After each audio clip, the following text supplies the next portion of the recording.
सबसे पहली करवा चौथ की पूजन किसने करी थी? बोलते जाओ जरा जल्दी। कोई आपसे प्रश्न कर लेगा कि आप हर साल करवा चौथ का पूजन करती हो, चलनी में मुंडा भी देखो है? चलनी में मुख भी देखती हो, दिया भी लगाती हो, करवा भी भरते हो, पूजन भी करते हो। तो सबसे पहली करवा चौथ की पूजन करी किसने थी? तो शास्त्र कहता है सबसे पहली करवा चौथ की पूजन माता द्रौपदी ने करी थी। किसने करवाई थी? तो कहा भगवान कृष्ण ने करवाई। क्यों करवाई थी? तो कहा अर्जुन द्रौपदी को छोड़कर नीलगिरी पर्वत पर तप करने चले गए। और नीलगिरी पर्वत पर जब अर्जुन तप करने के लिए गए, घोर तप अर्जुन ने करा। अब अर्जुन ने तप करा तो इसको द्रौपदी को कहीं से सूचना मिल गई कि दुर्योधन ने अपनी 2 अक्षौणी सेना अर्जुन को मारने के लिए भेजा। अब व्यक्ति अगर नेत्र बंद करके बैठा है, साधना में बैठा हुआ है, तप में बैठा हुआ है, अपनी भक्ति में बैठा हुआ है, और कोई आया पीछे से और उसने वार कर दिया तो किसको मालूम पड़ेगा? कौन जानेगा? अब अर्जुन अगर तप साधना में बैठे हुए हैं और द्रौपदी का पति अर्जुन अगर तप साधना में बैठा और पीछे से अगर दुर्योधन आक्रमण कर रहा है 2 अक्षौणी सेना के साथ, तो कौन जान सकता?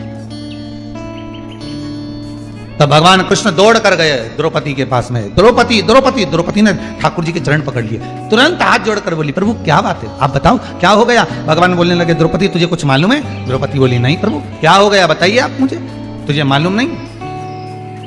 दुर्योधन ने 2 अक्षौणी सेना अर्जुन को मारने के लिए नीलगिरी पर्वत पर भेजी।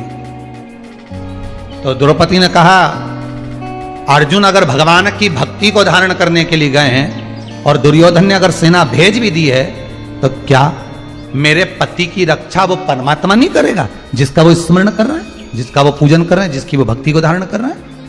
भगवान मन में सोचे वो गया तप कर रहा है, उसी चक्कर में तुम्हें तेरे पास आया। भगवान ही आया है ना तोड़ के, दूसरा कोई तो नहीं आया ना।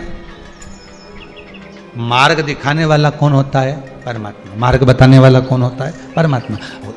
द्रौपदी तुम्हारा पति अगर वन में बैठा हुआ है तो तुम एक काम करो, पात्र में जल लेकर कुछ भाग तैयार कर कर ब्रह्म मुहूर्त से लेकर चंद्र प्रकट हो तब तक आप व्रत को धारण करो, करवा चौथ का व्रत।